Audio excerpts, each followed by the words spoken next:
Have you ever wondered what it feels like to hold the weight of the world in your mind?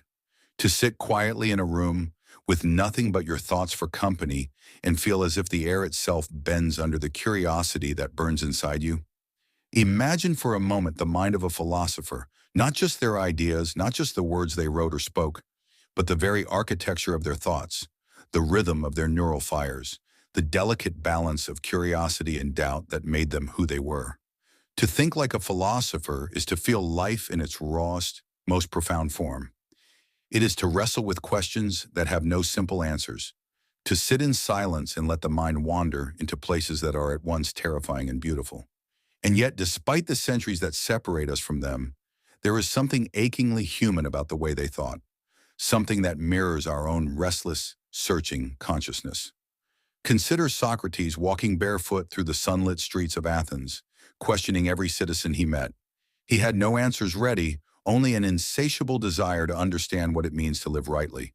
And his brain, so far as we can imagine it, was a remarkable instrument of inquiry.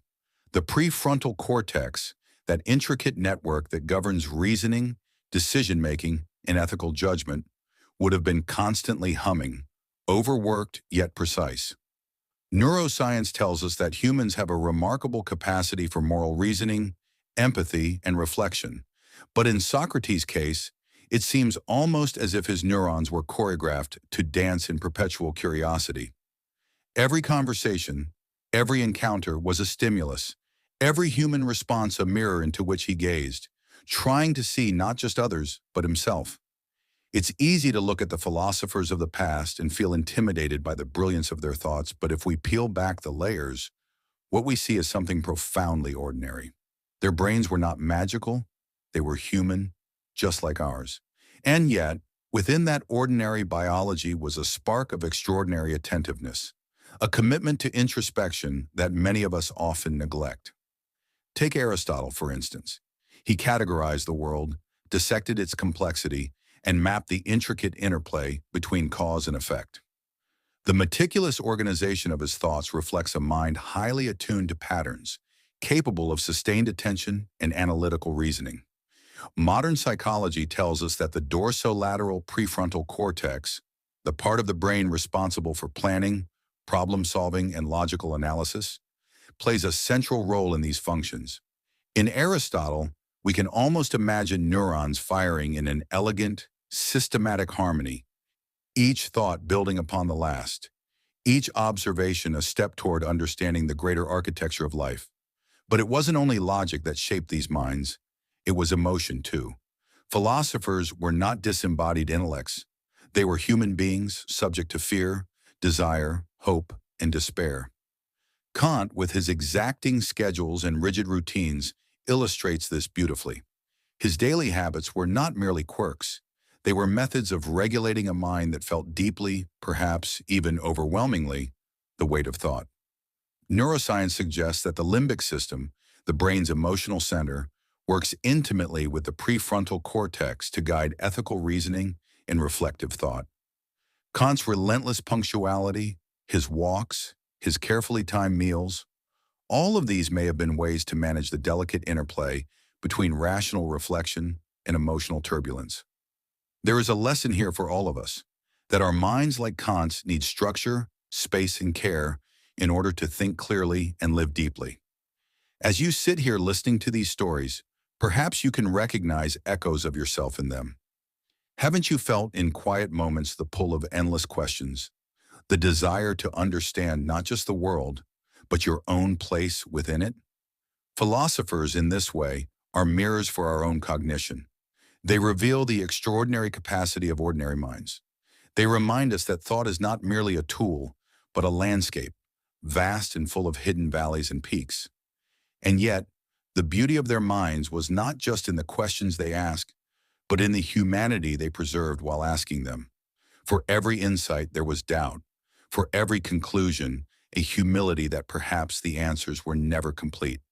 Their brains, in other words, were not temples of certainty, but of wonder. Let us consider another figure, Nietzsche.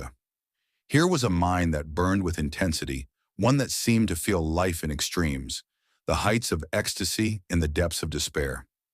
His philosophy reflects a brain wired for both emotional sensitivity and analytical depth, a combination that neuroscience today would associate with heightened connectivity between the amygdala, the prefrontal cortex, and the anterior cingulate cortex, the regions responsible for emotion, decision-making, and self-reflection. Nietzsche's insights into human nature, the will to power, the eternal recurrence, were not just abstract ideas. They were lived experiences, the neurological imprint of someone whose brain experienced life as an unrelenting, vivid panorama. And isn't that something we all recognize in our own way? The feeling that life is too much, too bright, too painful, yet impossible to look away from. It's fascinating to imagine that the thoughts of these philosophers, ideas that have shaped entire civilizations, arose from the same kind of neurons, the same synapses, the same electrochemical pulses that carry your own thoughts right now. There is a poetry in this realization. We often separate genius from ourselves, assuming it is distant and unreachable, but in truth, it is deeply, intimately human. What separates a philosopher from many of us is not biology, but the relentless willingness to sit with questions that have no easy answers, to wander through the labyrinth of the mind without fear, to feel both the joy and the weight of thought fully and consciously. In our modern world, we are bombarded with stimuli that fragment our attention, that scatter our thoughts into 1,000 directions at once. We rarely sit in quiet contemplation.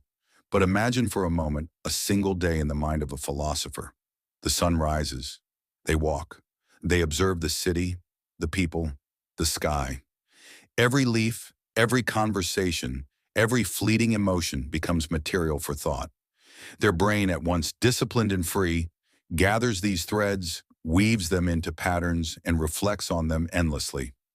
In some ways, their minds were laboratories for consciousness itself, spaces where psychology, philosophy, and lived experience converge. And the remarkable thing is, this is possible for each of us. Our own neurons are capable of the same reflections, the same patterns, the same awe. Sometimes I imagine that their minds were like oceans, vast, deep, mysterious, and sometimes turbulent. There were moments of calm, of lucidity, where everything seemed clear, where insight arrived like sunlight breaking through storm clouds. And then there were storms of thought, periods of doubt, confusion, even despair. Yet through it all, they kept thinking, kept questioning, kept searching. In a way, to study their brains is to study our own capacity for reflection, to recognize that the mind is both fragile and resilient, both finite and infinite. And perhaps the most comforting realization is that we are not alone in this. Every human mind, in its quiet moments, is capable of wonder. Every brain, in its silences and its storms, carries the same potential for insight, for empathy, for profound understanding. Philosophers remind us of what is possible when we treat our minds not as mere tools, but as landscapes to be explored, gardens to be tended, oceans to be navigated. They teach us patience with our own thoughts, empathy for the thoughts of others, and humility in the face of mysteries we may never fully comprehend. As we close this meditation, I invite you to look inward, to feel the weight and beauty of your own thoughts.